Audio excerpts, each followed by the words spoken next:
Para compor a mesa do painel de número 7, que trata de criptoativos, lavagem de dinheiro e evasão de divisas, compliance e a prevenção de crimes na economia digital, eu convido o ministro do Superior Tribunal de Justiça, Rogério Schetti.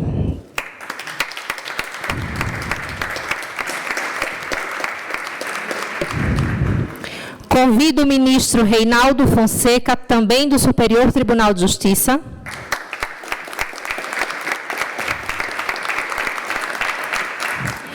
O Procurador da República no Tribunal de Roma, Stefano Peixe.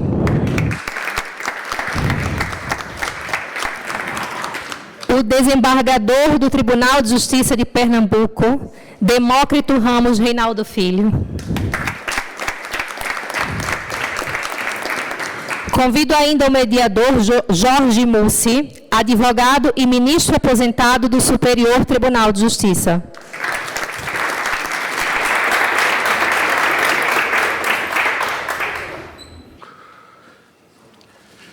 Boa tarde a todos.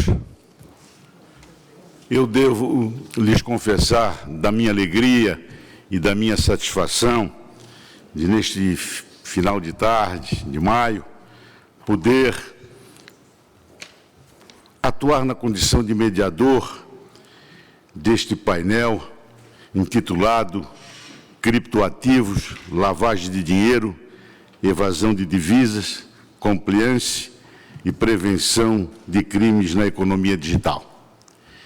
Venho com simplicidade e com humildade, no aconselhar de Rui, na certeza que nós vamos ter aqui um grande painel, porque os seus conferencistas, por si só, já nos dão uma ideia do que poderemos, ao final deste painel, levarmos e caminharmos sobre esse assunto tão palpitante.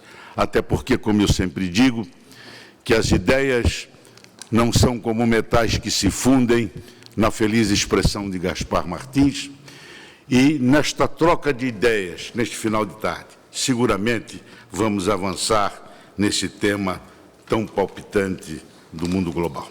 Eu quero aproveitar para saudar os ministros do Superior Tribunal de Justiça, João Otávio de Noronha, Mauro Campbell, Regina Helena Costa, e o faço de maneira extensiva à senhora sua mãe, ao ministro Ricardo Cueva, do Supremo Tribunal Federal, e hoje, depois de desvestir a toga, volta a vestir a beca, o ministro Ricardo Lewandowski, e também o saúdo a sua senhora, dona Yara, e também aproveito para saudar a minha mulher, a Juliane.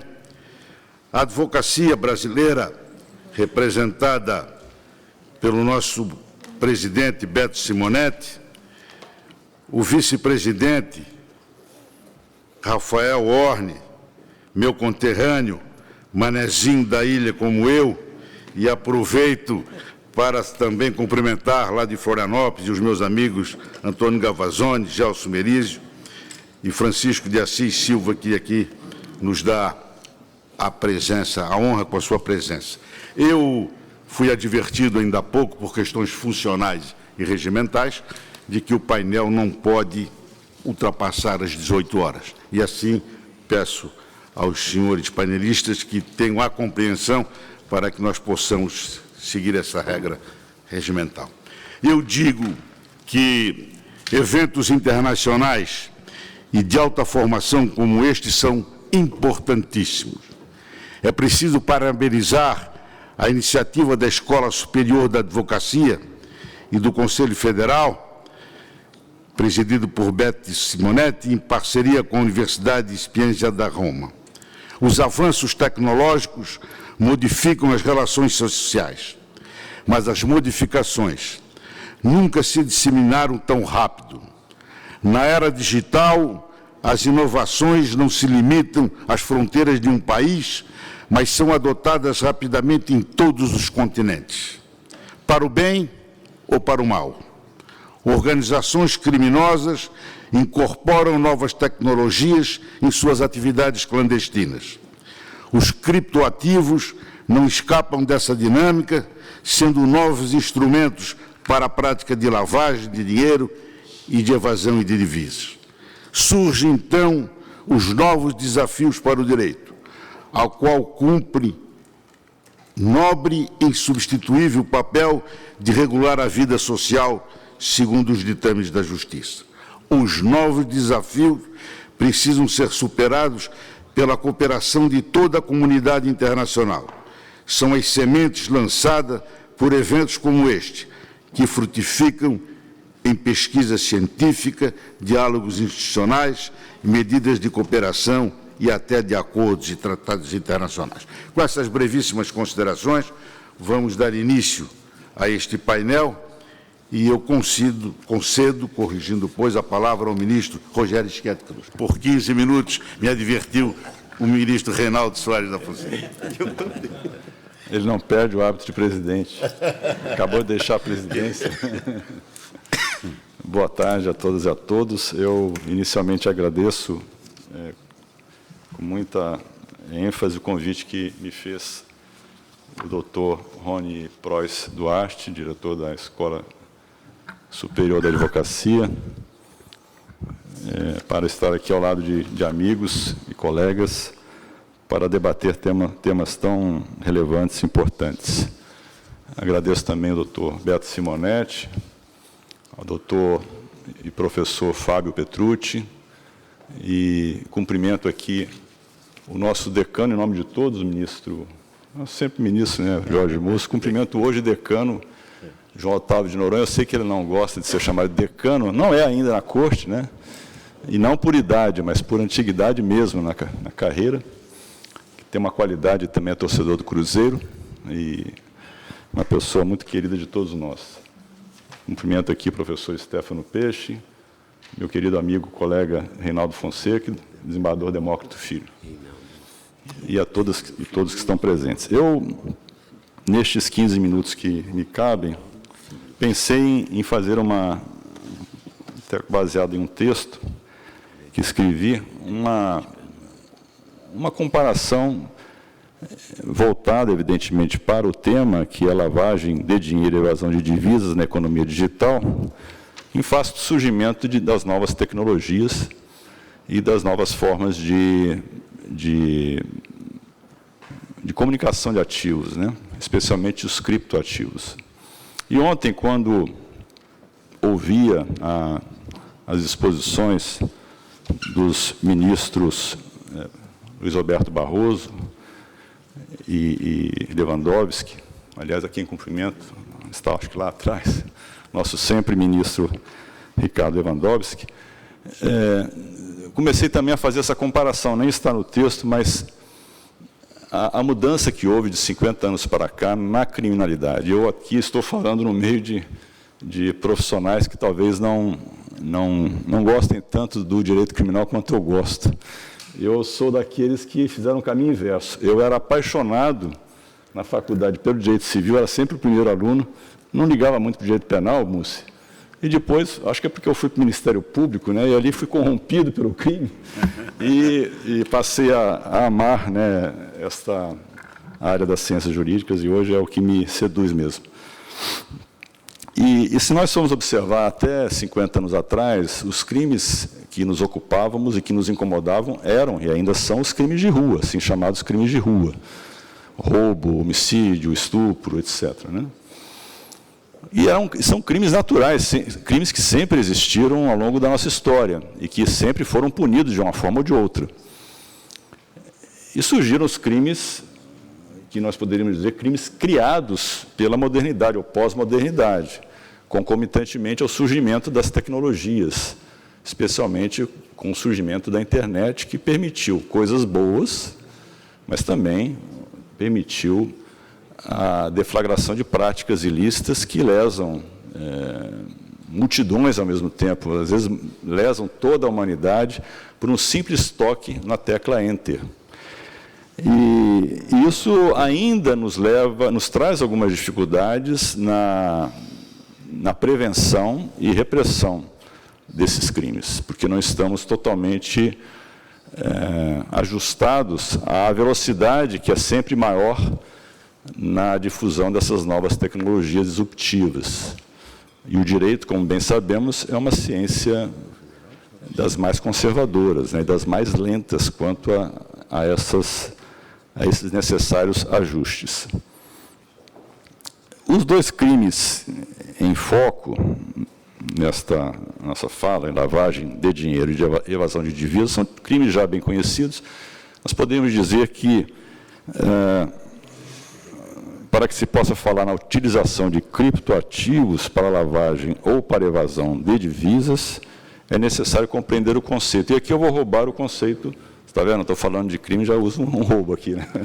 Roubar o conceito do Banco Central, da Receita Federal, na verdade, que diz que os criptoativos poderiam ser conceituados como a representação digital de valor, denominada em sua própria unidade de conta, cujo preço pode ser expresso em moeda soberana, local ou estrangeira, transacionada eletronicamente com a utilização de criptografia e de tecnologias de registros distribuídos. Os criptoativos representam todos os ativos digitais, os quais podem integrar diferentes grupos, como o das criptomoedas.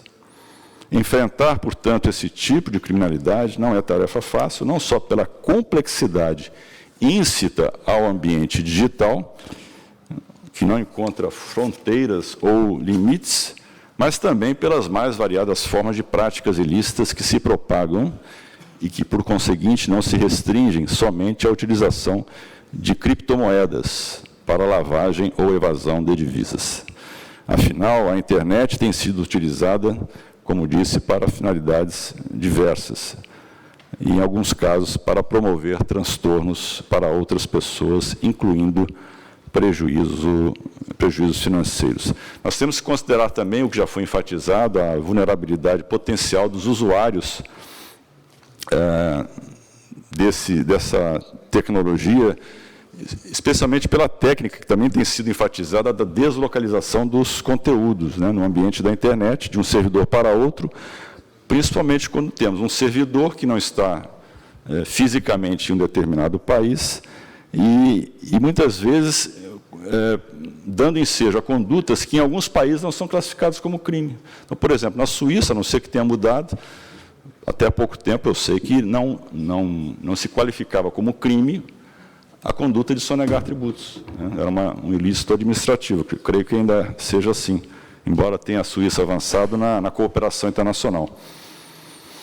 E, nesse contexto, é importante destacar um dado que me parece expressivo quanto à lavagem, relativamente ao uso de criptomoedas movimentada em atividades ilícitas. De 2021 para 2022, houve um aumento de 68% nessa movimentação, atingindo um total de 23,8 bilhões de dólares. E apenas 21 endereços representaram, nesse período, 50% de todos os fundos obtidos a partir de golpes de ransomware, né, que são softwares de distorção que podem bloquear o computador e depois passar a extorquir, a pedir resgate para desbloqueá-lo.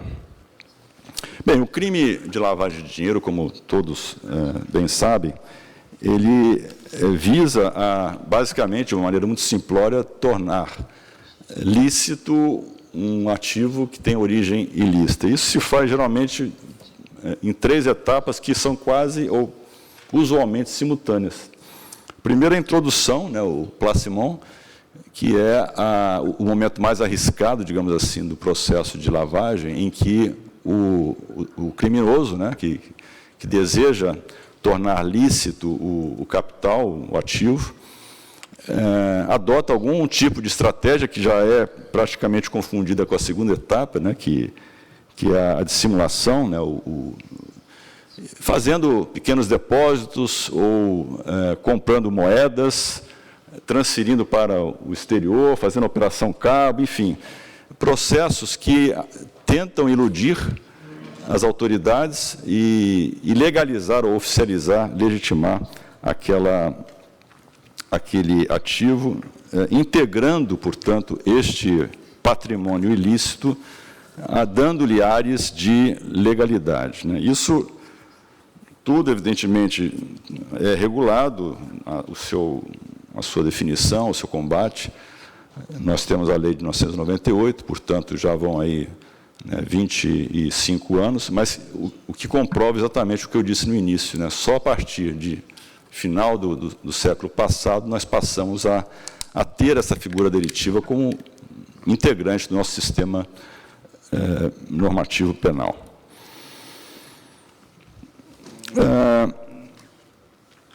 Esta conversão de bens ilícitos em bens lícitos, ela pode se dar por meio de moedas digitais, né, como dito.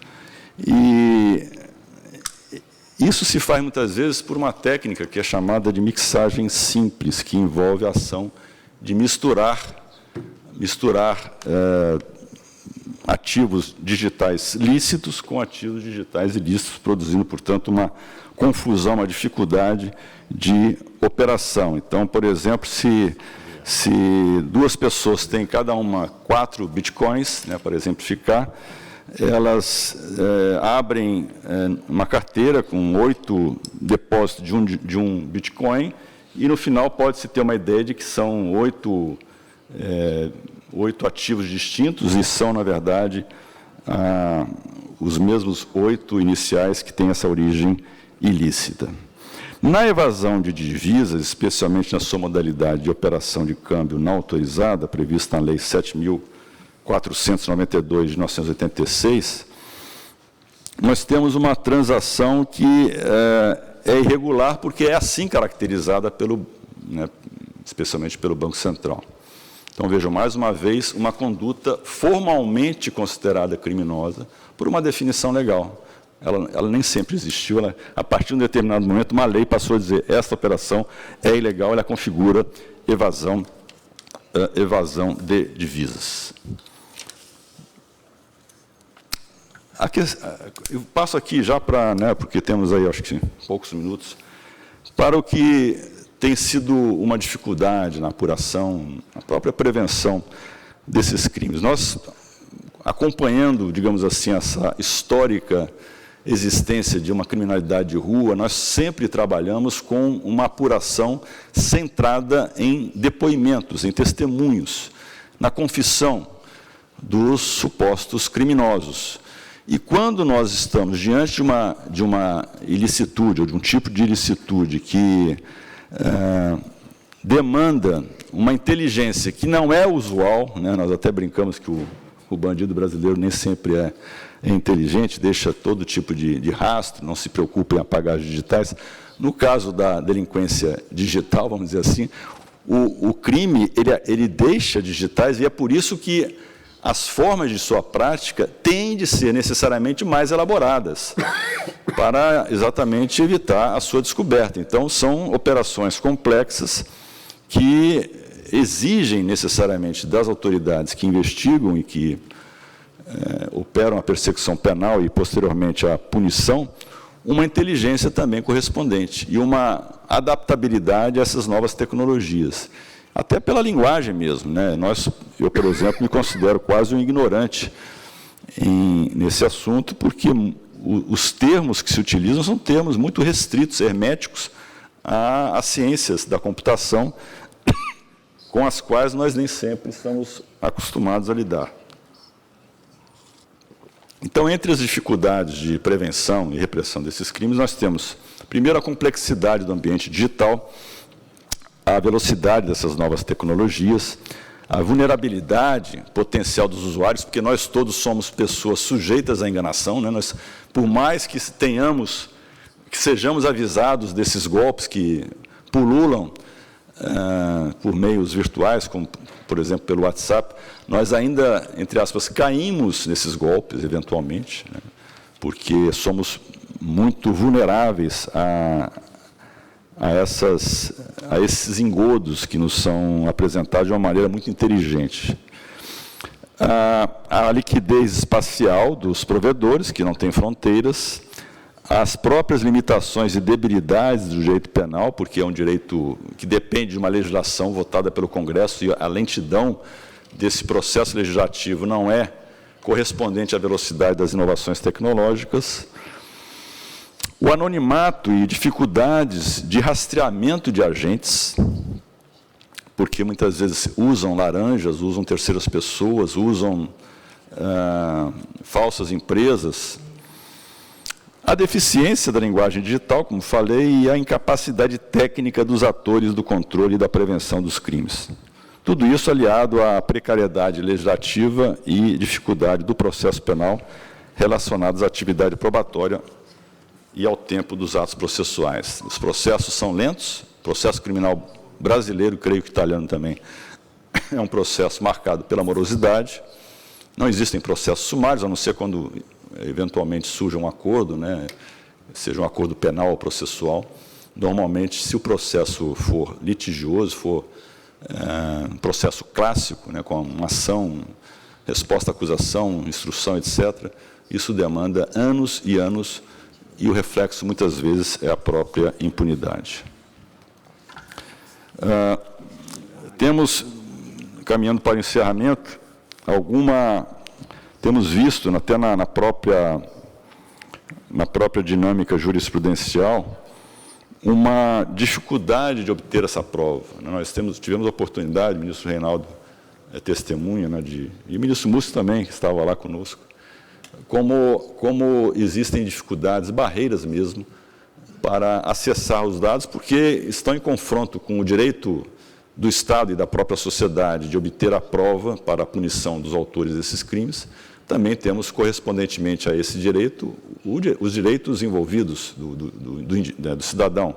Direito à intimidade, direito à privacidade, direito à incomunicabilidade das comunicações, direito ao devido processo legal, evidentemente, e tudo isso tem sido objetado em mandados de segurança ou, às vezes, em habeas corpus. Nós temos tentado fazer o equilíbrio necessário entre, de um lado, o ius puniendi, que se reverbera por parte do Ministério Público no direito à prova e, portanto, o direito a punir os culpados, e, de outro lado, o ius libertatis, que é traduzido, consubstanciado em diversos outros direitos, entre os quais o que mencionei, né? E que, portanto, traduzem um contraponto necessário e que é a razão de ser do processo penal. O processo penal ele se faz, acima de tudo, para a proteção do indivíduo contra os abusos do Estado, que era a regra do passado.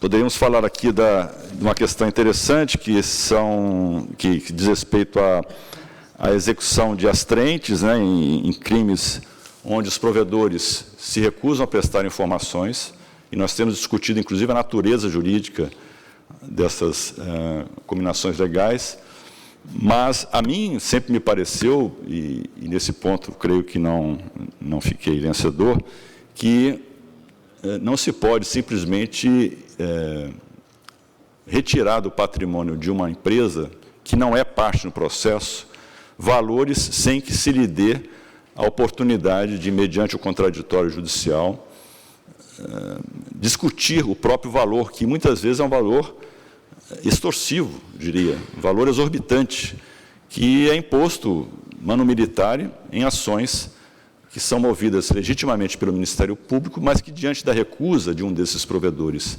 de fornecer informações, impõe-se-lhe a esta empresa, né, por exemplo, o Google, uma multa que é, em alguns casos, absolutamente desconforme ao razoável. E isso se faz por meio de uma espécie de sequestro, né, pelo sistema do Bacen-Jude, e isso é um tema que eu acho que ainda está sendo debatido. Bem, eu finalizaria, né, acho que os 15 minutos meus já se passaram, dizendo que o direito penal, tal como concebido tradicionalmente, tem se transformado e se expandido substancialmente diante da rápida modificação por que passa a sociedade pós-moderna, sobretudo em consequência do advento contínuo de novas tecnologias que possibilitam o aparecimento de diferentes formas de delinquência, de novo cunho que projetam sobre os espaços abertos pela tecnologia. Essa expansão da tutela penal está calcada, em parte, na necessidade de criação de mecanismos de contenção preventiva e repressiva de condutas que, embora possam não ser imediatamente danosas, criam ou incrementam riscos a bens jurídicos. Tais riscos que justificam essa transmutação do direito penal implicam necessariamente a readaptação da dogmática penal e de seus institutos, de modo que se possa lidar com as incertezas que essas transformações e inovações tecnológicas produzem no cotidiano das pessoas. Se, de um lado, há uma percepção virtuosa em relação ao desenvolvimento de novas tecnologias e ao incremento de novas e variadas formas comerciais, de outro lado, esse fenômeno que implica maior circularidade de informações, mercadorias e capital, acaba por fragilizar os sistemas jurídicos dos países envolvidos, tornando-os vulneráveis à criminalidade cada vez mais especializada, sobretudo quando confrontada com delitos como a lavagem de capitais e a evasão de divisas. De certo que a dinamicidade e a capacidade de transmutação dessas relações negociais não são acompanhadas pelas formas de controle ou de fiscalização do Estado, cuja estrutura burocrática contribui para a ineficiência na disponibilização de instrumentos regulatórios eficazes. Esse, portanto, mostra-se um desafio imposto à teoria do direito de qualquer país, a qual se vê confrontada com a necessidade de repensar de modo reflexivo no impacto crescente das novas tecnologias, sobretudo as relacionadas ao mundo digital, cibernético ou ao espaço virtual nas diversas relações entre as pessoas. Agradeço mais uma vez o convite, de estar aqui nessa sala tão bela, posto que quente, e poder aqui colaborar de alguma forma para nossas reflexões. Muito obrigado.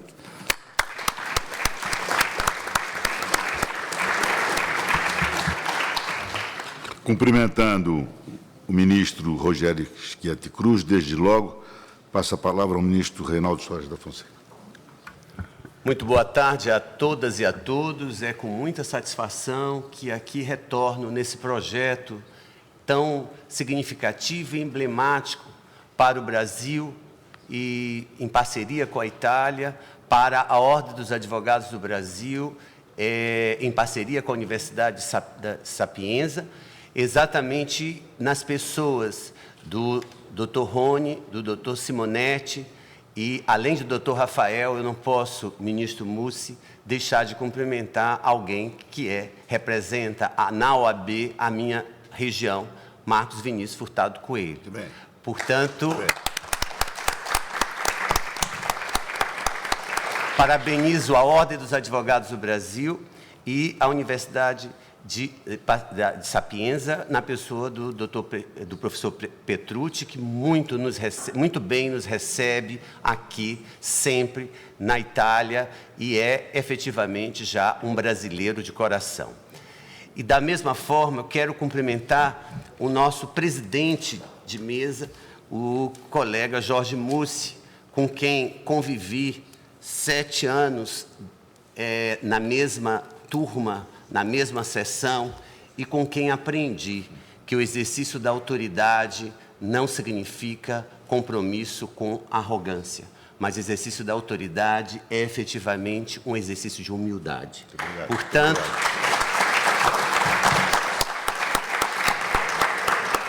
Mussi nos deixou, mas, na verdade, ele não saiu do Tribunal da Cidadania porque seus ensinamentos e sua experiência fica com muito carinho por todos nós. Obrigado. Da mesma forma, os nossos colegas do Superior Tribunal de Justiça, que aqui se fazem presentes, e eu começo com o meu queridíssimo colega, presidente também da terceira sessão, ministro Rogério Schietti Cruz, que já facilitou, porque eu sou um juiz generalista, há 3 décadas venho exercendo a magistratura na Justiça Estadual, na Justiça Federal e no Superior Tribunal de Justiça e, portanto, fui obrigado a tentar ser um generalista dentro das possibilidades. Mas Schetti é aquilo que melhor temos na área área penal e do processo penal. Efetivamente é um especialista e nos dá muitas contribuições e ensinamentos para a terceira seção e para a jurisprudência penal brasileira. Da mesma forma, o sempre presidente João Otávio de Noronha, o nosso presidente também da Comissão de Regimento Interno e da primeira sessão, ex-presidente, ministro Mauro Campbell, nossa queridíssima Prêmio Jabuti, né? No direito tributário, ministra Regina Helena Costa, minha colega da Justiça Federal por 3 décadas, né? E o nosso outro tributarista, que honra a Justiça Federal, o ministro Gugel de Faria, que hoje deu uma aula e facilitou tanto o trabalho nosso quanto o trabalho de amanhã, já que é um dos maiores especialistas em direito tributário no Brasil. E o nosso querido Cueva, que teve que se ausentar por razões familiares, mas que também tem dado grande contribuição, sobretudo nessa esfera do direito digital, na esfera de construção de paradigmas que rompam com a dogmática atual e acolha um mundo moderno, um mundo irreversível, um mundo sem volta. Mas, evidentemente, que todas essas autoridades não podemos deixar de homenagear aquele que significou efetivamente o controle da sensibilidade e da fraternidade na Suprema Corte de Justiça Nacional, o ministro Lewandowski, que acaba também de nos deixar fisicamente na Suprema Corte, mas abrilhantando a advocacia e a academia brasileira, como ele como um dos melhores professores da Universidade de São Paulo, especialmente na área dos direitos humanos, na área dos direitos fundamentais. Eu faço tudo isso, essas homenagens, exatamente não por uma questão formal, mas para dizer que o Tribunal da Cidadania, a magistratura brasileira, está unida com a advocacia e o Ministério Público, a Defensoria Pública e todos aqueles que compõem o sistema de justiça, na tentativa de rever e de aprofundar o tema da era digital nas mais variadas funções do direito, e especialmente no direito tributário, que tem tido uma consequência imediata e sem uma legislação que possa acolher esse movimento de modificação do paradigma. Professor Stefano, é uma honra aqui estar com Vossa Excelência e, assim como toda a magistratura brasileira, através do meu querido colega, desembargador Demócrito Reinaldo Filho, que, além de suas qualidades pessoais, vem de uma descendência também de um grande magistrado brasileiro, seu pai, ministro Demócrito Reinaldo. Na verdade, senhoras e senhores, o tema que nos é colocado nos recorda um romance de Júlio Verne, A Volta do Mundo em 80 Dias, em que o protagonista, Phileas Fogg, se depara espantado com o cumprimento de sua missão. A Terra diminuiu, pois percorremos agora 10 vezes mais depressa do que há 100 anos. A despeito do caráter fictício dessa obra, atualmente, no entanto, o estado de coisas real não parece tão distinto. Vivenciamos hoje um modelo de mundo globalizado, em que cada vez mais é possível perceber a crescente movimentação de pessoas, bens, serviços, informações, capitais ao longo de fronteiras nacionais, diminuindo distâncias e integrando nações. E é consenso que tudo isso tem consequências positivas e consequências negativas. Na esfera privada, essa era digital e o controle dos dados pessoais se tornaram um ativo econômico relevante para a customização de bens e de serviços, bem como para o processo decisório empresarial. E exemplo dessa posição, evidentemente, está nas vendas comerciais online. No setor público, tudo isso tem uma influência direta e vivenciamos agora, na pandemia Covid-19, essa perplexidade e a necessidade de nos adaptarmos a uma era digital. Isso, evidentemente, nos leva à globalização, que tem consequências práticas positivas e negativas no mundo moderno.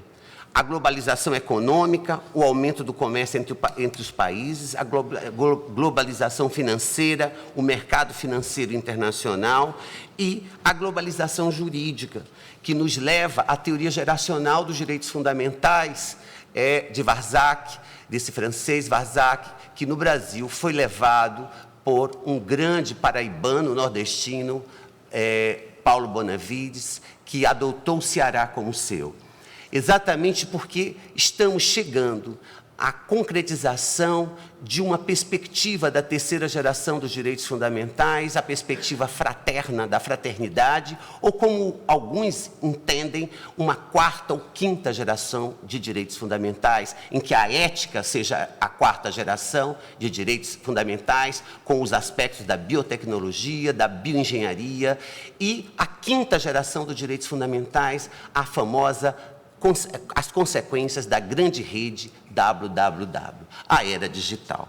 E isso tudo chega também, além do mercado financeiro e do movimento econômico, à esfera tributária, numa perspectiva com reflexos direto à última ratio do direito penal, que é os aspectos dos ilícitos penais decorrentes dessas transações que provocam lavagem de dinheiro, evasão de divisas.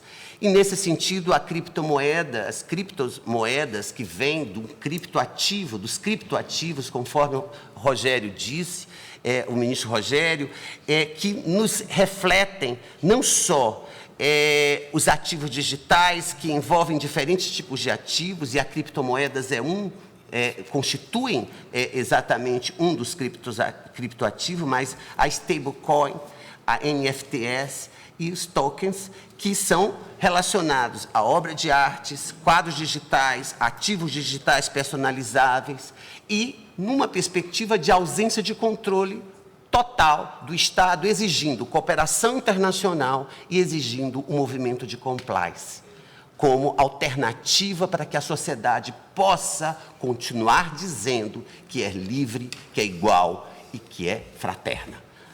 É exatamente nesse sentido em que as exchanges, como corretoras das criptomoedas, ou a Exchange Trade Fund, corretoras dos fundos de investimentos, provocam, sem sombra de dúvida, uma necessidade de que nós não podemos agir sozinhos, que nós temos que agir como humanidade. E agir como humanidade, precisamos entender o crime global. Esse crime que chegou na esfera da humanidade numa perspectiva bem clássica, através do tráfico internacional de drogas, com proporções econômicas assustadoras, e que hoje chega através dos crimes cibernéticos. No que tange aos crimes cibernéticos, esse fenômeno que vem exatamente para nos tornar, dentro do processo do humanismo e da humanidade, a provocar reflexão de como que em 2020 o custo global anual desses crimes chegava a 950 bilhões de dólares, mais de 1% do PIB global. E já se indica 6 trilhões de prejuízo global. Para 2025, 10,5 trilhões de dólares. É lógico que os crimes da internet são vários. Plágio, calúnia, incitação, pornografia infantil, racismo, LGBTfobia, misoginia, pirataria digital, divulgação de fotos íntimas. Mas, no que tange aos crimes cibernéticos, somente agora, dia 12 de abril de 2023, o Brasil expediu o decreto 11.000 1491, promulgando, senhores, a Convenção sobre Crimes Cibernéticos, firmada pelo Brasil em Budapeste. E essa convenção é de 2001, o decreto legislativo de 2021. É lógico que isso tem consequências na lavagem de dinheiro, que chegou, segundo uma primeira perspectiva dada por o Isaac Sidney Ferreira, que estará aqui provavelmente amanhã ou sexta-feira, a 6 bilhões por ano no Brasil, uma safra que subia a algo 1 trilhão por ano. As Nações Unidas dizem que esses dados não são exatos e chega a 2 a 5% do PIB mundial com a lavagem de dinheiro. O mundo temos, evidentemente, de 2,8 a 7,1 trilhões de dólares em crimes de lavagem de dinheiro. E o Brasil, 37,4 a 93,5 bilhões de dólares na perspectiva das Nações Unidas. Mas e a nossa legislação para acolher a criptomoeda, para acolher os ilícitos decorrentes desse novo movimento econômico nacional e mundial? Em 2012, tivemos a lei de lavagem e, evidentemente, que depois tivemos uma reforma dessa lei de lavagem, tornando um rol taxativo em um rol exemplificativo. E, em 2020, houve uma tentativa, através de uma comissão de juristas, de se estabelecer uma reforma da lei de lavagem, mas essa tentativa, no momento pandêmico e no momento de muitas desconfianças dos atores do direito, não surtiu o efeito desejado, exatamente porque o país passava por um processo, como o mundo inteiro, de pandemia e de muitas desconfianças, inclusive no cenário internacional. E como essas criptomoedas podem revolucionar o crime de dinheiro, o crime de lavagem de dinheiro? Primeiro, a questão da não identificação do usuário. Segundo, a inexistência de um intermediário como instituição financeira. Nós temos hoje, na verdade, as corretoras. Terceiro, a necessidade de um livro de registros públicos e a noção de que aí estamos diante de formas descentralizadas de moeda. Essa discussão chegou ao Congresso, especialmente em 2015, através do projeto de lei 4.401 de 2021, que era o antigo PL 2303, e agora em 2022, final de 2022, foi editada a lei 14.478, com duas preocupações específicas, uma de ordem penal e a outra de ordem consumeirista. A motivação de ordem penal está relacionada ao potencial de utilização de criptoativos em atividades criminosas como lavagem de dinheiro ou ocultação de valores. E está ligada a consumeirista à vulnerabilidade dos consumidores que estariam inadvertidamente expostos a riscos financeiros significativos e sem proteção legal nenhuma. A lei saiu. Algumas perplexidades continuam, inclusive como órgão central. Nós imaginamos que seja o Banco Central do Brasil, né? E a necessidade, inclusive, de que esse texto aprovado pela Câmara e pelo Senado, hoje já como lei, possa ser regulamentado no prazo de 6 meses dado pela lei. Então, vai acabar em junho, a lei foi de final de dezembro, com uma adequação, lógico, à LGPD e à Lei 14.478. Nesse sentido, meus amigos, eu só posso dizer que, para além da perspectiva dos consumidores e das empresas, o texto legislativo também traz alterações no âmbito penal, criando uma forma de estelionato, um tipo legal específico, com a utilização de ativos virtuais e valores mobiliários, aumentando a pena de lavagem de dinheiro, na Lei 9.613, de 1/3 a 2/3, e as preocupações com o financiamento das atividades ilícitas, que também estão dentro dessa perspectiva. É apenas um panorama que nós ainda não temos uma doutrina, uma jurisprudência firmada, a lei ainda está em processo de regulamentação, mas uma coisa é evidente, precisamos sim pensar nisso em cooperação jurídica internacional, precisamos sim fazer com que o direito penal continue sendo a última ratio, portanto o direito tributário haja, né? Portanto o direito tributário funcione, para que o direito penal não seja chamado. E, por fim, compliance, esse que faz grande parte desses esforços acadêmicos e legislativos no que diz respeito à restrição de oportunidade de cometimento do delito de lavagem por meio de criptoativos, Bitcoin em especial, se concentra na criação de deveres de compliance. Compliance, que é um programa de organização interna das empresas, nós temos que acreditar nesse projeto, já que o poder público está a látere num processo da realidade mundial, em que se tem as exchanges exatamente na perspectiva de corretora dessas criptoativos, né, das criptomoedas, criptoativos. Evidentemente que isso tudo exige uma reflexão sobre o papel no Brasil do Bacen, COAF, a necessidade de caixas eletrônicos de criptomoedas com biometria, transparência em livro de registros e, evidentemente, temos a necessidade de refletir sobre essa realidade e as consequências disso na última ratio, que é o direito penal. Eu teria muitas coisas para falar, inclusive tinha slides para produzir, mas como professor gosta de falar muito, preferi fazer esse resumo que me foi possível dentro do tempo que me foi dado. Eu agradeço muitíssimo o convite e relembro, tal como Eduardo Galeano, esse uruguaio extraordinário, que a utopia está lá no horizonte, me aproximo 2 passos, ela se afasta 2 passos, caminhos 10 passos e o horizonte corre 10 passos. Esse é o mundo digital, esse é o mundo virtual. Por mais que eu caminhe, jamais alcançarei. Para que serve a utopia? Serve para isso, para que eu não deixe de caminhar. Caminhemos, portanto, cada um com a sua função, com o seu papel, construindo uma sociedade livre, justa e fraterna.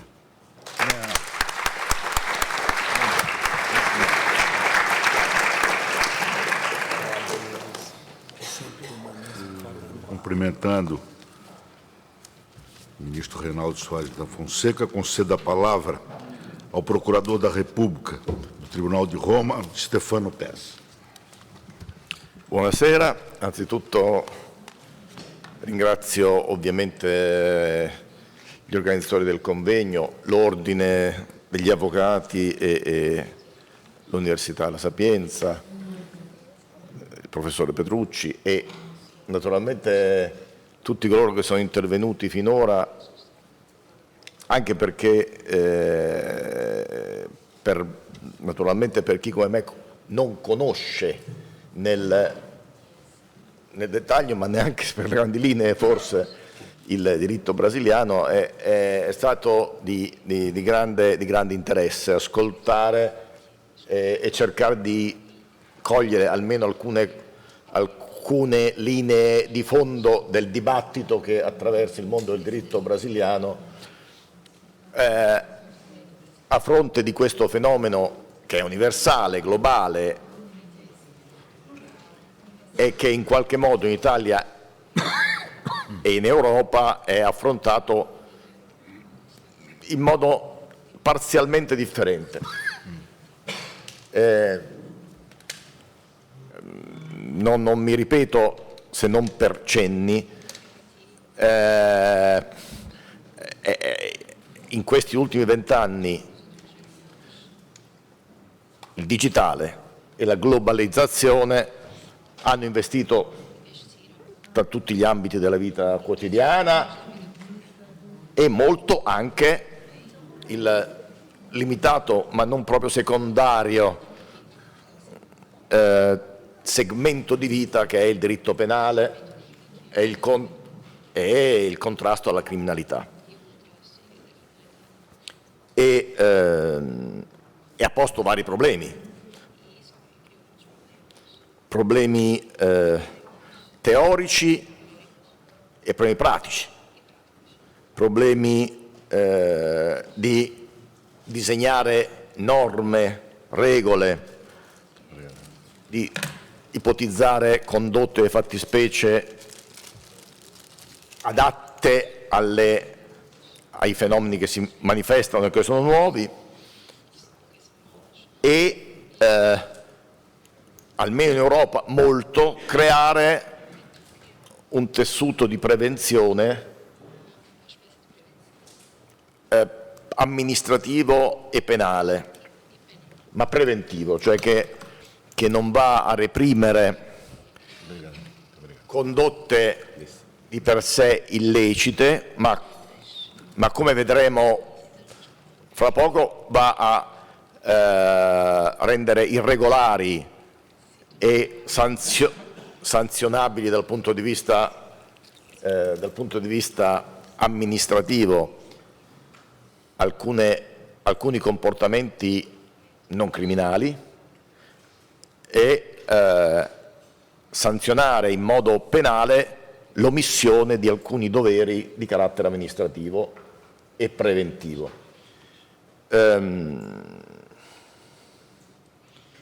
E poi sono i processi e la casistica, che in realtà, almeno nel nostro Paese, mentre vedo una grandissima diffusione di processi che intrecciano, attraversano il fenomeno internet sotto il profilo più vario, dalla pedopornografia alle truffe online,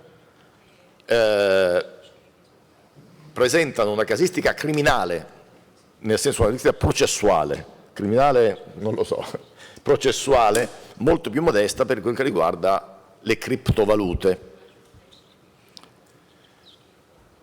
che sono peraltro il tema principale di questa sessione e certamente anche più intrigante per certi versi.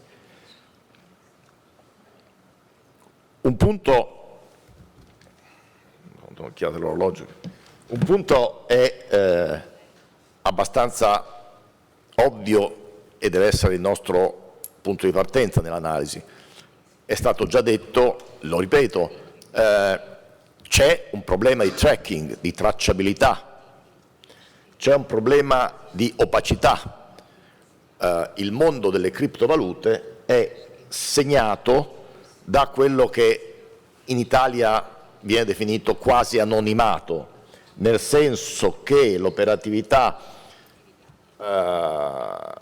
sul blockchain, sui bitcoin e sulle criptovalute in generale è un'operatività che rimanda a dei codici che vanno associati a persone e il passaggio dal codice alla persona fisica è spesso disagevole, anche senza venire all'ulteriore problema di cui è stato fatto cenno del mixing e delle altre forme che possono più facilmente essere adottate nel mondo delle criptovalute per confondere le acque e per evitare il tracciamento.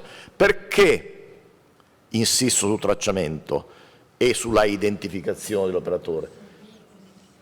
Perché in Europa, ormai da decenni, è in vigore una normativa, quella a cui facevo cenno prima, che poi vedremo non nel dettaglio ma per le grandi linee, molto stringente, che impone a qualsiasi operatore finanziario di identificare i soggetti che effettuano le prestazioni e che mira a rendere tracciabile ogni transazione economica. Una serie di direttive europee che sono state poi recepite nei vari Stati, come dire, perseguono questo obiettivo anche con molta forza, con molta intensità e anche con una certa relativa effettività. Naturalmente l'operatività delle criptovalute è borderline rispetto a questo tipo di approccio e scarta rispetto all'abitudine che ormai nel mondo del diritto penale economico andava prevalendo di avere condotte tracciate, per meglio dire avere percorsi economici tracciati, operazioni tracciate. Si aggiunga a questo che è molto più facile, mediante le criptovalute, collocare le transazioni e il denaro o i valori in paesi che hanno come dire, discipline meno stringenti in punto di normativa antiriciclaggio, e quindi tutti questi fattori rendono queste operazioni molto a rischio. In concreto, noi quale casistica abbiamo registrato? Fondamentalmente, per cui riguarda le criptovalute, o reati o condotte legate proprio alla falsificazione tecnica, eccheraggi falsi come dire, proprio nella digitalità delle criptovalute, o una serie di casi in cui la criptovaluta rappresenta il profitto del reato. Pensiamo ai casi che credo che ovviamente sono diffusi nel mondo, a cui è stato fatto cenno, di estorsioni ad aziende a cui viene chiesto il pagamento di un riscatto in criptovaluta. Questo è un fenomeno che si registra. Ancora casi in cui, che è il caso più classico a cui viene da pensare, in cui il profitto di un reato viene lavato, viene riciclato mediante operazioni con criptovalute. E infine abbiamo casi in cui l'utilizzo delle criptovalute è direttamente connesso a frodi fiscali, cioè attraverso, quindi diverso rispetto io faccio un'evasione fiscale e poi uso le criptovalute per godere dei frutti dell'evasione, ma io realizzo l'evasione fiscale proprio mediante la criptovaluta. Se abbiamo tempo vediamo un esempio di a cosa mi riferisco.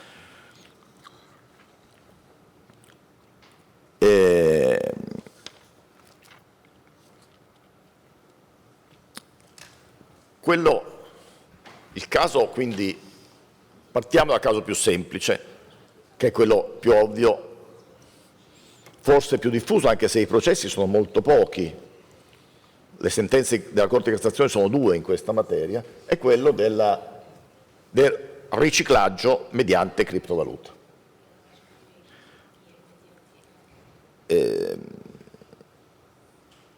Naturalmente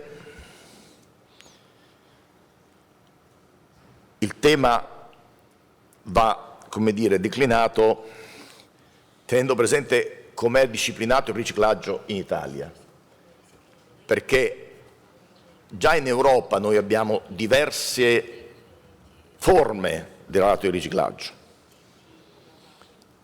In Italia il riciclaggio è diciamo, descritto come chiunque sostituisce o trasferisce denaro, beni o altre utilità provenienti da delitto, cioè occorre che sia stato commesso un delitto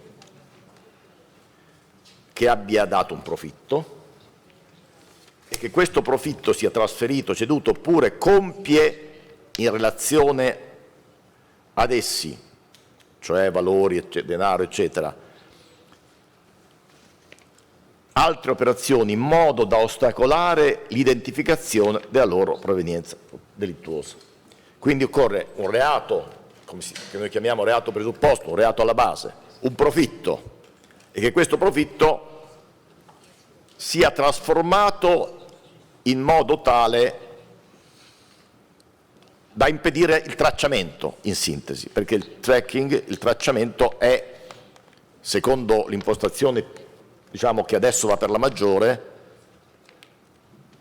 l'essenza del delitto di riciclaggio. E 2 problemi giuridici si sono posti di fronte a queste operazioni. Primo, la criptovaluta è denaro? Cioè, noi consideriamo denaro solitamente una divisa, una currency, che è garantita da un istituto bancario statale, che fornisce, come dire, l'elemento di garanzia per la circolazione del denaro. Intanto io ho valore alla banconota perché la Banca d'Italia garantisce che se uno va in banca quella moneta viene presa e viene presa un certo valore. Oppure la moneta elettronica, perché c'è un certo attivo garantito da un istituto bancario collegato alla Banca d'Italia che consente degli scambi alla pari con altri. Nel caso delle criptovalute questo non c'è, è il sistema nei modi che già conoscete, che adesso non potremo spiegare e che non sarei neanche il più titolato e il più bravo a spiegare, che garantisce la possibilità di circolazione di questi che sono però monete, sono valori. Diciamo che perché è stata posta questa questione? Perché nel caso di circolazione del denaro c'è una precisa normativa che pone obblighi molto stringenti a tutti gli operatori finanziari. Diversa e per certi aspetti meno stringente sarebbe la disciplina qualora considerassimo le criptovalute alla stregua, come se fossero dei beni, un orologio prezioso o una pepita d'oro, o che non sono moneta, anche se hanno un valore e che possono essere rappresentativi di un denaro.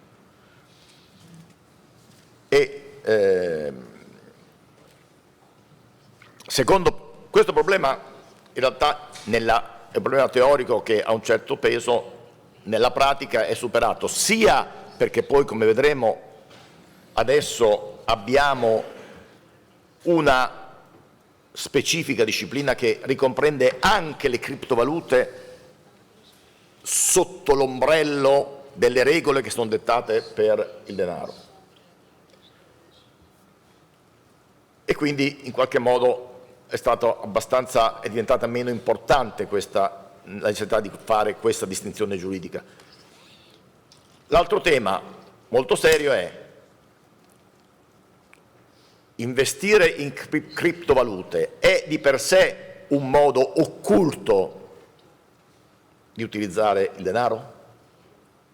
Perché? Perché la legge dice compiere operazioni in modo da ostacolare l'identificazione della loro provenienza delittuosa.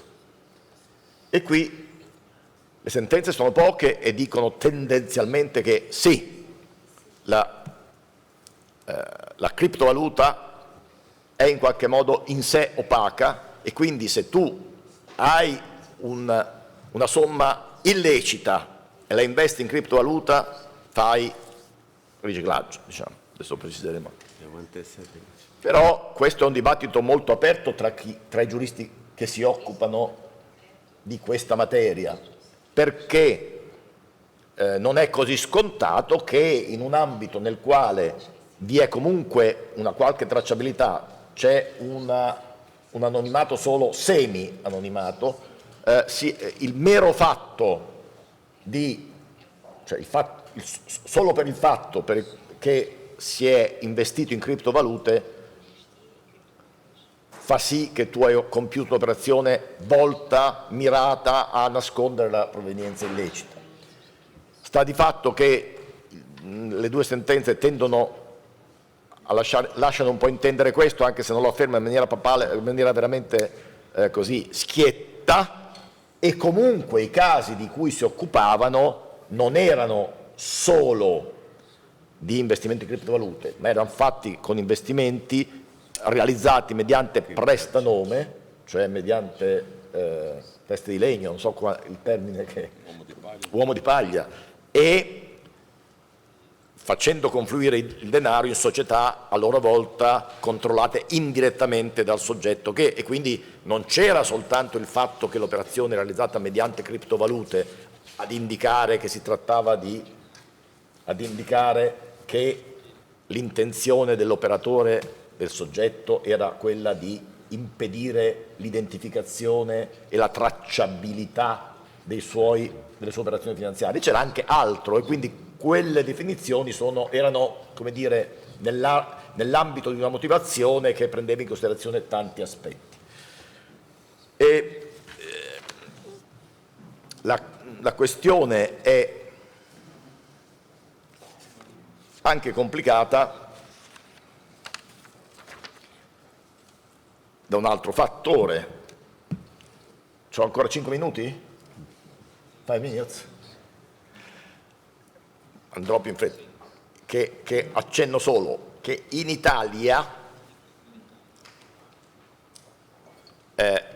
si distingue riciclaggio e autoriciclaggio. Cioè tradizionalmente chi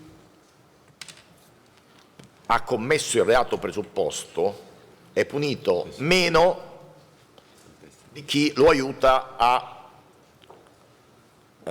tracciare il denaro, per cui a occultare il denaro illecito con operazioni non tracciate. Per cui di solito quando si fanno queste operazioni abbiamo due persone, una che risponde di autoriciclaggio, che è quello che ha commesso il reato,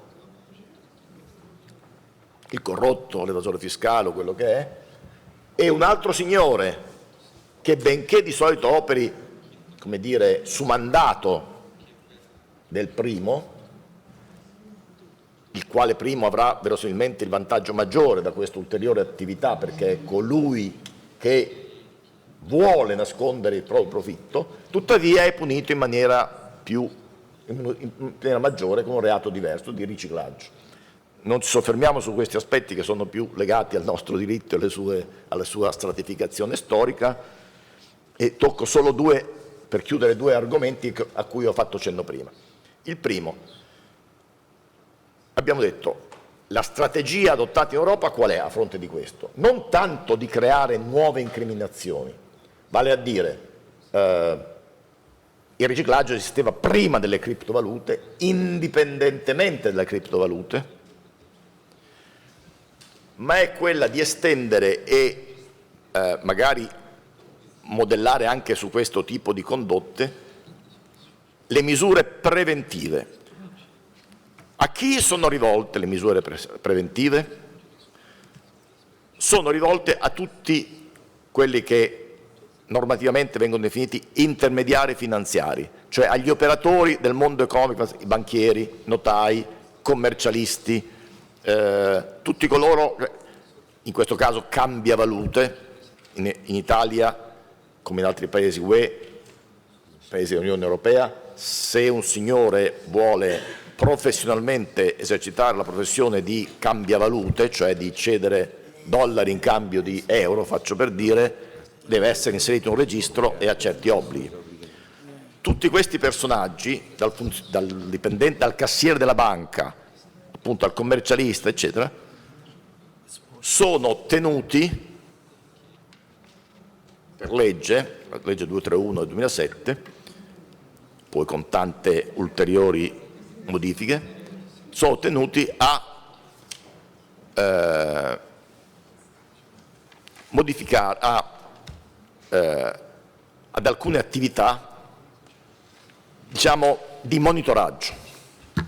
La regola fondamentale è fondata su quello che passa sotto la definizione know your customer, conosci il tuo cliente, cioè non è possibile in Italia andare in una banca, presentarsi con la tua carta d'identità e dire voglio aprire un conto senza rispondere a un questionario molto approfondito, quali sono i tuoi redditi, che lavoro fai e così via.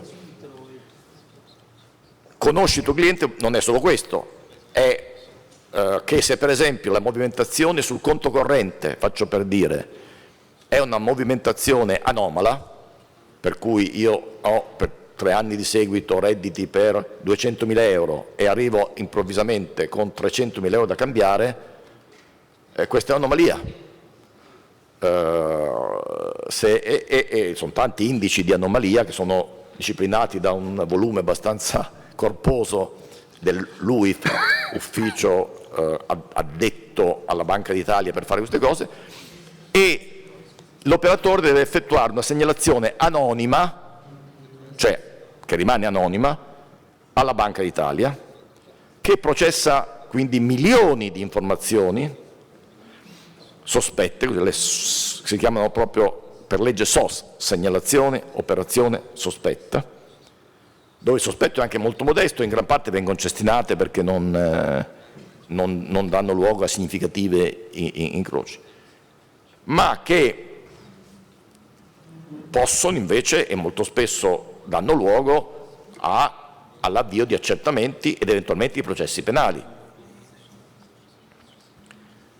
Quindi da questo punto di vista l'effetto di questa disciplina è che con riferimento a tutto il mondo delle transazioni ufficiali è molto complicato, poi si realizza ugualmente, però è certamente molto più complesso per chi operi illecitamente fare girare denaro. E questo porta con sé anche una serie di ostacoli all'uso del contante e così via. Molti processi importanti in Italia sono partiti dalla segnalazione di operazioni sospette da parte del funzionario di banca.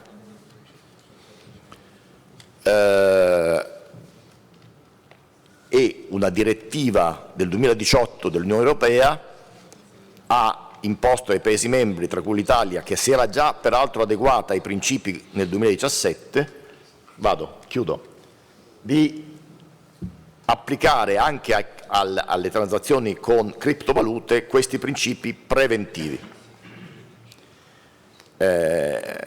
Questa strategia, naturalmente questa strategia non copre tutto e secondo me è insufficiente per il contrasto al fenomeno del riciclaggio in criptovaluta, come dimostra il fatto che in realtà pochissimi processi mentre sono tanti i processi di riciclaggio e di autoriciclaggio classici, molto poca la casistica sul riciclaggio realizzato con criptovalute.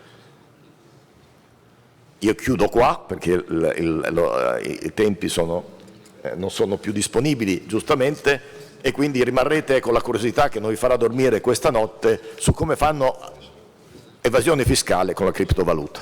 Grazie.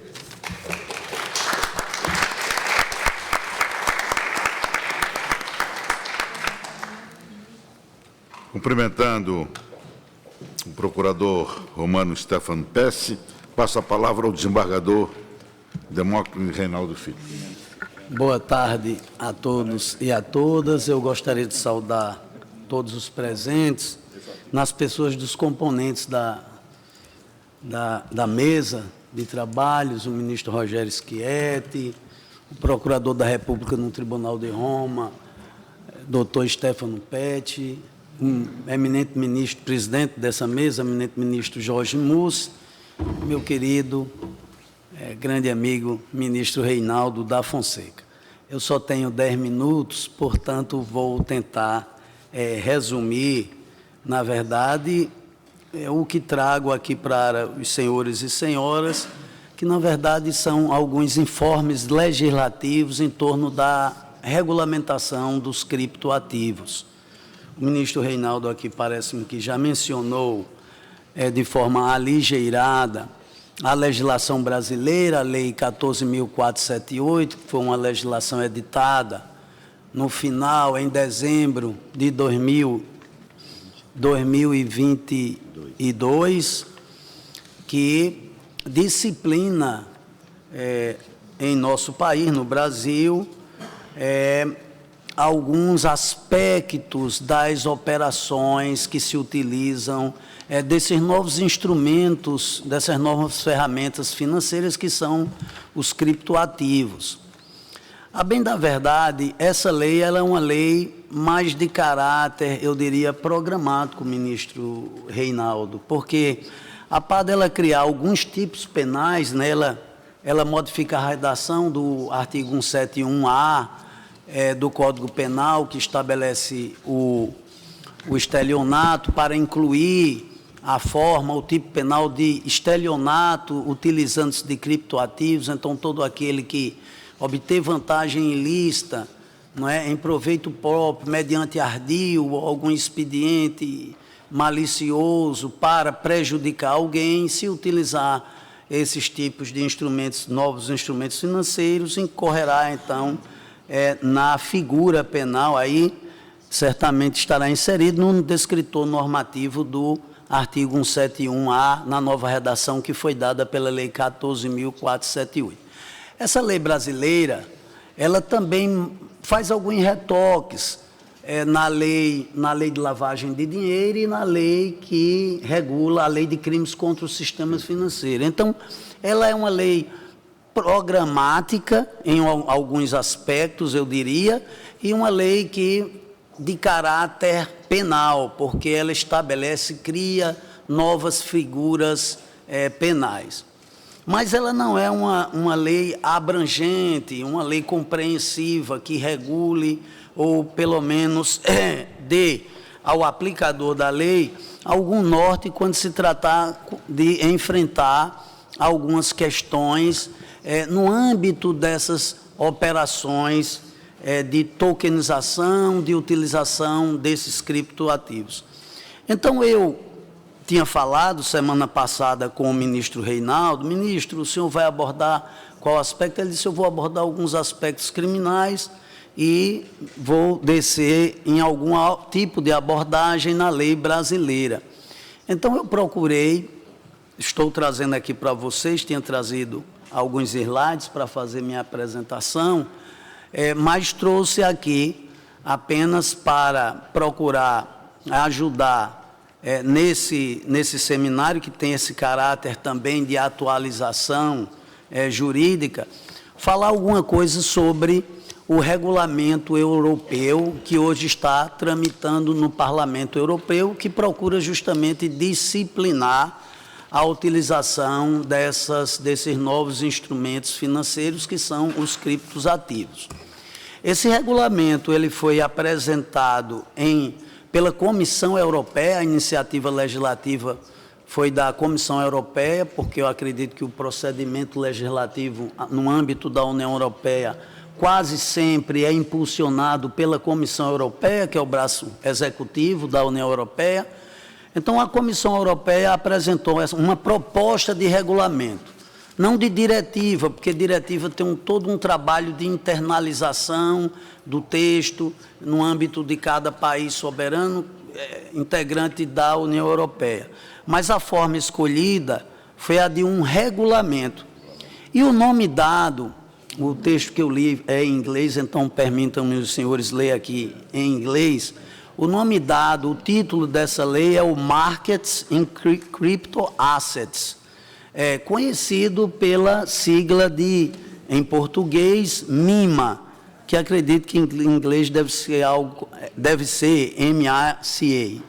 Então, o MIMA, esse Markets in Crypto Assets, é justamente a proposta europeia para a regulamentação desse novo fenômeno, dessa nova realidade, e ela tem alguns objetivos, essa legislação. O ministro Schietti, Rogério Schietti, mencionou o problema da necessidade, mencionou que a necessidade de regulamentação decorre de se fazer uma política de combate à lavagem de dinheiro, de evasão de divisas e também de combate ao terrorismo internacional e, de um modo geral, ao crime organizado globalizado.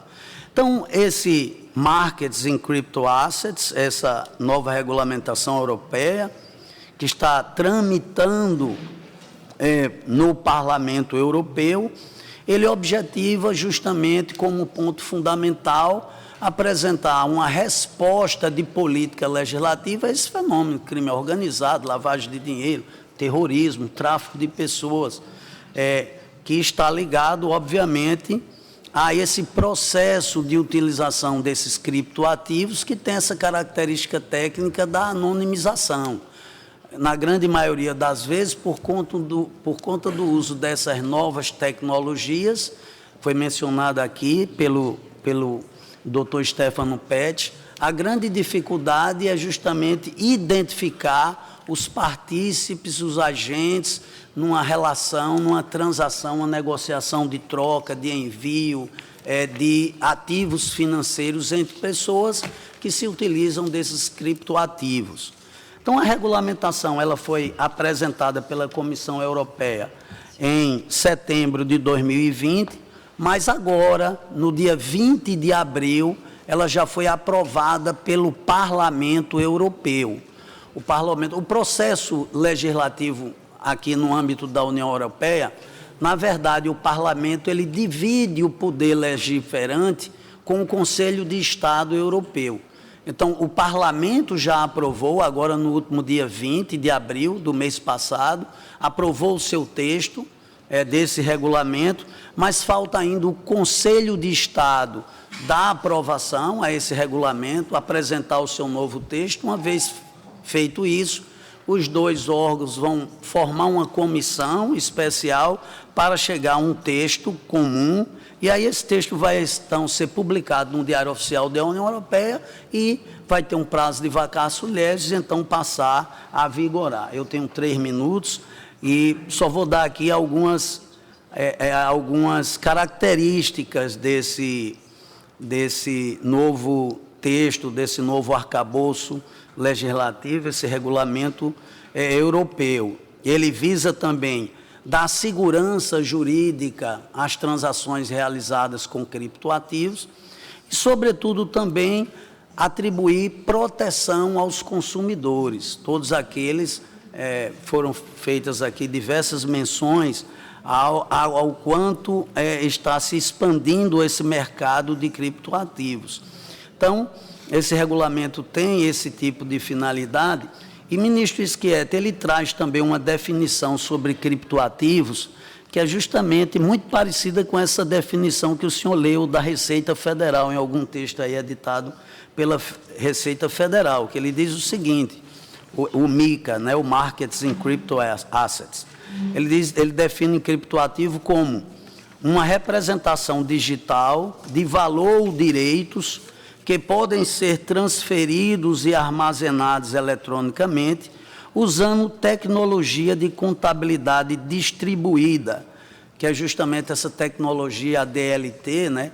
Essa tecnologia de contabilidade ou de registros distribuída é justamente a tecnologia que permite o funcionamento de um exemplo dessa tecnologia, que é a blockchain, que todas essas operações de tokenização, de transferências, compra, venda de criptoativos são utilizados com base justamente nessa tecnologia de registros distribuídos, porque se trata de uma rede descentralizada, formada por blocos interconectados, que tem alguns programinhas chamados smart contracts, que fazem justamente o registro, a datação da operação e torna essas operações imutáveis. Então, o MiCA, ele pretende justamente isso, fomentar ele, ao passo em que tem esse caráter de combater a criminalidade que obtém vantagem por conta dessa nota técnica, desse tipo de tecnologia, né, que é permitir que os agentes fiquem anônimos, ele também pretende fomentar o uso, o desenvolvimento desse grande mercado, que é o mercado de criptoativos. E ele também, ministro Reinaldo, a exemplo da lei brasileira, ele faz uma distinção estabelecendo que a gente sempre confunde, acha que criptoativo é sinônimo de criptomoedas. Na verdade, não é. Criptomoedas é um tipo de criptoativos, também conhecidos como moedas virtuais, mas, na verdade, é só um tipo de criptoativos. A gente tem uma série de outras, vou só dar alguns exemplos, né? Como eu falei, tokens referenciados, tokens de pagamento, tokens de dinheiro eletrônico. O ministro Reinaldo aqui referenciou os NFTs, que são os Non-Fungible Tokens, ou tokens não fungíveis, né? Que justamente representam, né, um determinado ativo, que pode ser um ativo tangível ou intangível. E ele também, e aí uma diferençazinha da lei brasileira, A lei brasileira, ela coloca todos os agentes dessa cadeia de transmissão de criptoativos numa categoria única, ministro Reinaldo, como sendo prestadores de serviços de criptoativos. Já o Markets in Crypto Assets, né? O MiCA, ele faz uma distinção de determinados atores. Então, ele estabelecendo obrigações para esses atores. Então, ele estabelece para os emissores, que são aquelas pessoas que produzem, que geram, né, o criptoativo. Tem todo um processo, que aí até um processo, não atende normas ambientais, porque se gasta muita energia para produzir, por exemplo, criptomoedas, mas ele estabelece uma série de obrigações para os emissores de criptoativos, como, por exemplo, prestar o direito à informação, não é?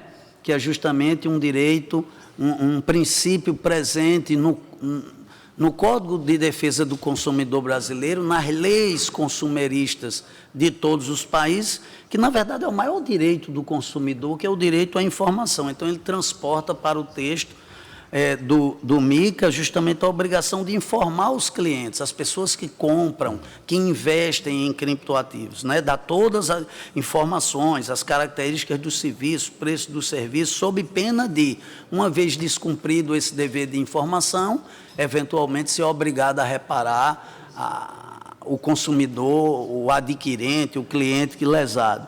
A obrigação de obter prévia autorização para funcionar no mercado de criptoativos. Então, vai ter um órgão europeu, alguma entidade europeia que vai justamente atuar como órgão regulador e vai baixar, obviamente, uma série de normativas,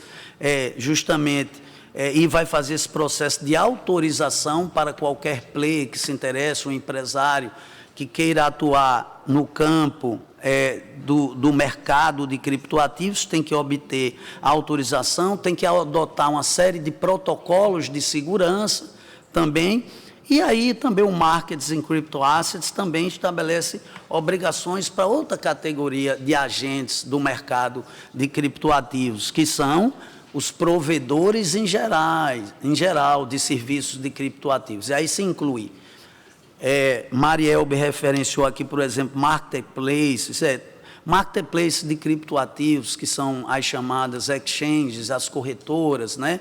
Então, elas estariam aí inseridos na categoria de provedores de serviços de criptoativos, mas eu poderia dar outros, uma mera consultoria, né? Se alguém trabalhar prestando serviços de consultoria no mercado de criptoativos, já aí estaria abrangido pela norma do MiCA e, obviamente, teria que cumprir, se adequar a essas obrigações que estão sendo estabelecidas por esse regulamento europeu. Na mesma sessão, só para finalizar, senhores, porque isso é importante, eu vou fazer apenas uma referência. Nessa mesma sessão, do dia 20 de abril deste ano, o Parlamento Europeu também aprovou a norma que estabelece a questão da chamada Travel Rule, que é a regra de viagem para transações com criptoativos. Então, um provedor de serviços de criptoativos, ele vai ter que obedecer essa regra de viagem. Por quê? Porque a informação sobre o criptoativo, quem vendeu, quem está comprando, o valor da transação, o que eventualmente aquele token, o bem que aquele token está referenciando, tudo isso vai ter que ficar registrado, dependendo, obviamente, do valor da transação, da quantidade de criptoativos. Parece que aqui no caso, para clientes que têm a chamada carteira própria de criptoativos, carteiras que não estão hospedadas numa corretora, parece que transação que passem de 1.000 euros vão ter que ser submetidas a essa regra de viagem, ou seja, a informação sobre a transação com criptoativo, ela tem que viajar, por isso o nome regra de viagem, ela tem que viajar com o criptoativo para permitir que o provedor, uma vez identificando que se trata de uma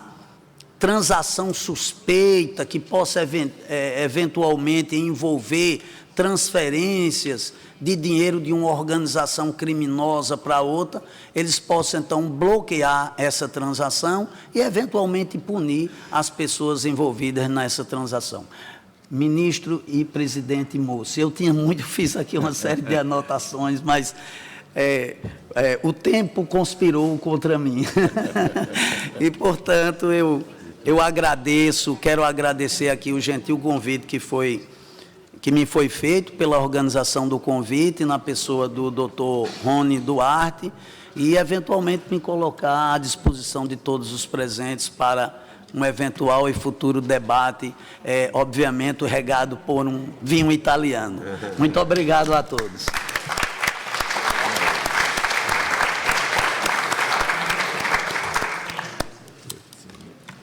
Cumprimentando todos os painelistas, ministro Rogério Schietti Cruz, ministro Reinaldo Soares da Fonseca, procurador da República do Tribunal de Roma, Stefano Pesce, e o desembargador Demócrito Reinaldo Filho, eu dou por encerrado o presente painel. Antes, porém, por um equívoco de minha parte, desembargador Gurgel de Faria, me esqueci de saudar Vossa Excelência. Muito obrigado a todos. Está encerrado.